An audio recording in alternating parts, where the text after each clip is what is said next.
अस्सलामुअलैकुम दोस्तों, आज मैं आपको बताऊंगा अगर आपकी सिलाई मशीन दाना देती हो, नीचे से गुच्छा बनाती हो, कपड़ा इकट्ठा करती हो या कचाई ठीक ना करती हो तो उसको कैसे ठीक करना है। मोस्टली ये होता है कि जब आपकी मशीन नीचे से गुच्छा बनाती है या दाना देती है तो आप धागे को टाइट कर देते हैं, तो टाइट करने से मशीन धागा तोड़ना स्टार्ट कर देती है। चले मैं आपको डेमो चेक करवाता हूँ। ये मशीन नीचे से गुच्छा दे रही है, सिलाई बहुत ज्यादा नीचे से खराब है, तो हमने धागा थोड़ा सा टाइट किया। टाइट करके आपको सिलाई लगा के चेक करवाते हैं। जैसे ही सिलाई लगाई है लेकिन दाना आ रहा है। अब हम दाना खत्म करने के लिए टेंशन पोस्ट का धागा थोड़ा सा और टाइट करेंगे। जैसे ही हम और टाइट करेंगे तो मशीन के नीचे जो दाना आ रहा था वो कुछ बेहतर हो जाएगा, लेकिन मशीन कपड़ा इकट्ठा करना शुरू कर देगी। तो अगर आप बिल्कुल सिलाई साफ करना चाहते हो तो आप क्या करते हैं, आप धागे को मजीद टाइट कर देते हैं, जैसे कि ये मैंने किया है। तो टेंशन पोस्ट का धागा टाइट करने से ये होता है कि मशीन नीचे से स्टिच साफ कर देती है मगर दाना ऊपर आ जाता है। हालांकि डब्बी का धागा बिल्कुल ठीक है, फिर भी मशीन जो है वो इतना ज्यादा धागा टाइट ले रही है। अब हम क्या करते हैं, अब धागा थोड़ा सा हम लूज करेंगे। जैसे ही हम लूज करेंगे तो फिर पहले की तरह मशीन नीचे से दाना देना शुरू कर देगी। जैसा कि ये देख ले आप, स्टिच बिल्कुल खराब हो गई है, बिल्कुल गंदी हो गई है, ये स्टिच एक्सेप्टेबल नहीं होती। तो फिर हम क्या करते हैं, फिर हम धागा फुल टाइट कर देते हैं कि चले किसी तरीके से मशीन ठीक हो जाए। तो यहाँ पे मैंने धागा फुल टाइट कर दिया है। टाइट करके अब जैसे ही मशीन चलाएंगे आपकी मशीन धागा तोड़ देगी। तो ये मसला जो है ये बहुत कॉमन है, अक्सर मशीनों में आ जाता है। तो जब भी आपकी मशीन खराब हो आपने सबसे पहले ये चीज चेक करनी है कि आपकी मशीन का जो धागा है वो रिलैक्स आना चाहिए, और रिलैक्स आने के लिए जो टेंशन स्प्रिंग होता है उसको लूज होना चाहिए, वो ज्यादा टाइट नहीं होना चाहिए। दूसरी चीज, आपने मशीन का शटर लॉक चेक कर लेना है, उसके अंदर कट वगैरह ना पड़े हों, और शटर लॉक को अपनी पोजीशन पे सेट होना चाहिए। तो अभी मैं आपको बताता हूँ कि मसला किस वजह से आ रहा था। मसला ये था कि दंदराल और गज की एक टाइमिंग होती है और एक सेटिंग होती है। जैसे जैसे गज वर्क करता है वैसे वैसे दंदराल को वर्किंग करनी चाहिए। अगर इन दोनों की सेटिंग, एडजस्टमेंट और टाइमिंग आउट हो जाए तो मशीन ये प्रॉब्लम करती है। मशीन दाना देती है, मशीन कचाई ठीक नहीं करती और धागा भी तोड़ती इसी वजह से है। तो इसको ठीक करने के लिए आपको बैक प्लेट खोलना होगी। बैक प्लेट खोलने के बाद मैं आपको इसकी वर्किंग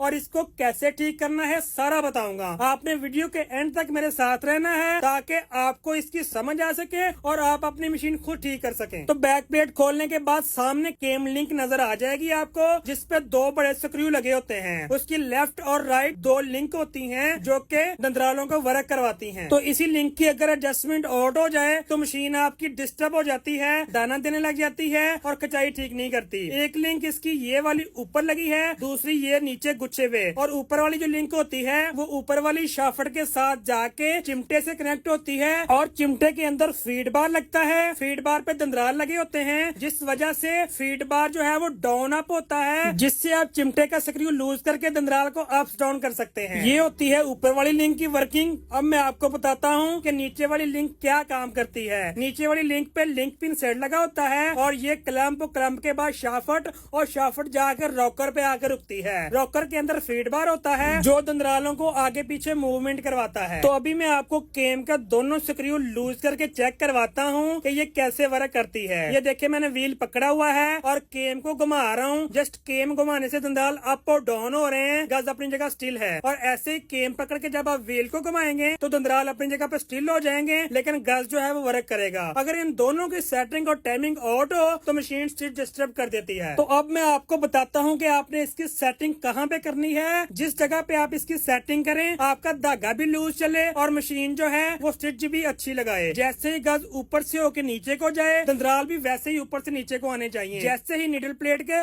सुराख के अंदर निडल इंटर होती है तो दंदराल जो है निडल प्लेट के बराबर होने चाहिए, लेकिन यहाँ पे जो है वो दंदराल बहुत ज्यादा अप है। इस पोजीशन पे मशीन जो है वो खचाई ठीक नहीं करती, मशीन जंपिंग करती है। अब मैं आपको इसकी दूसरी सेटिंग बताता हूँ कि जिस वजह से मशीन जो है वो दाना देती है। तो जब निडल का जो नक्का जो सुराख है वो निडल प्लेट के अंदर इंटर हो जाए तो दंदराल पटरी से बहुत ज्यादा नीचे चले जाए तो फिर मशीन गुच्छा बनाती है, दाना देती है और कपड़ा इकट्ठा करती है। यहाँ पे इसकी सेटिंग जो है वो रॉन्ग है। अब मैं आपको इसकी परफेक्ट और ओरिजिनल सेटिंग बताता हूँ जिसपे मशीन धागा भी लूज चलाए और स्टिच भी बेहतरीन करे। केम की जो परफेक्ट सेटिंग है वो ये है कि जैसे ही गज ऊपर से होके नीचे को आए तो निडल प्लेट के सुराख के अंदर निडल चली जाए, साथ ही दंदराल जो है वो पटरी के बराबर हो जाएं, यानी कि निडल प्लेट के बिल्कुल बराबर में आ जाएं। और जैसे ही दंदराल नीचे को जाए गज भी नीचे जाए और दंदराल ऊपर जाए गज भी ऊपर जाए। इसकी वर्किंग बिल्कुल सेम होनी चाहिए। और अगर आपको फिर भी समझ नहीं आई तो आपने आपने केम बिल्कुल फ्री कर लेनी है तो अभी मैं आपको व्हील के स्क्रू खोल के एक ऐसी सेटिंग बताऊंगा जिससे आप आंखें बंद करके चंद ही सेकंड में अपनी मशीन की केम ठीक कर सकते हैं। व्हील पे 2 स्क्रू लगे होते हैं, दोनों स्क्रू आपने लूज कर देने हैं। मैं आपको लूज करके खोल के चेक करवाता हूँ। जिस जगह पे स्क्रू टाइट होता है उस जगह पे कट होता है। तो ये देखें, ये शाफ्ट के अंदर कट है, इस कट पे व्हील को टाइट किया जाता है। अब व्हील को टाइट कैसे करते हैं वो भी मैं आपको बताता हूँ। ये देखें, व्हील की बैक साइड पे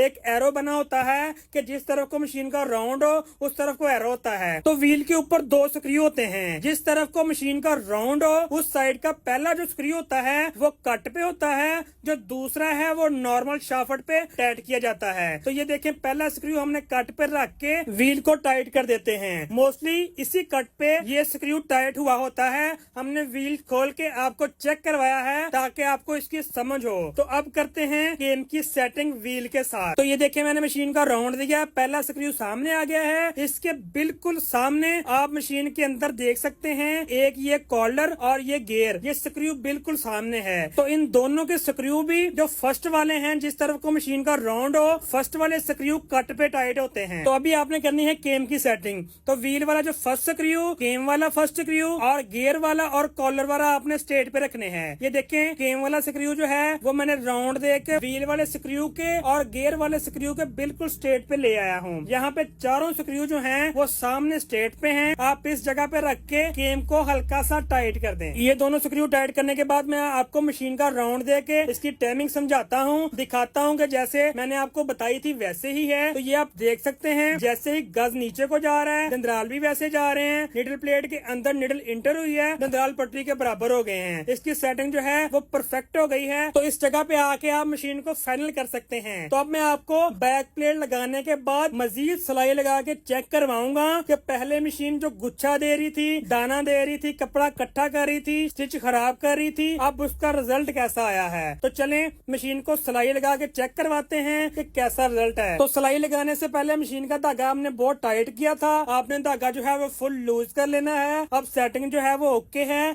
मशीन आपकी लूज धागा भी चलाएगी। सिलाई लगा के चेक करते हैं। इस सेटिंग से आपको ये बेनिफिट होगा कि आपकी मशीन जो आवाज करती हो वो भी ठीक हो जाएगी। उसके बाद आप स्टिच देख सकते हैं, मशीन का टांका जो है वो बेहतर हो गया है, यानी कि मच बेटर है। अब आप धागा थोड़ा सा टाइट कर सकते हैं। टाइट करके जिस तरह की आपको स्टिच चाहिए आप उस तरह की मशीन की स्टिच ले सकते हैं। क्योंकि अगर ऊपर दाना आ रहा हो तो आपने नीचे वाला धागा हल्का सा टाइट कर देना है, अगर नीचे दाना आ रहा है तो आपने ऊपर वाला धागा थोड़ा सा टाइट करके इसकी स्टिच मजीद बेहतर कर सकते हैं। अगर आपको वीडियो अच्छी लगी तो लाइक कर दें और ऐसी ही वीडियोस देखने के लिए हमारा चैनल सब्सक्राइब कर दें और बेल आइकन के बटन को प्रेस कर दें ताकि आपको आने वाली वीडियो आसानी से मिल सके। अल्लाह हाफिज।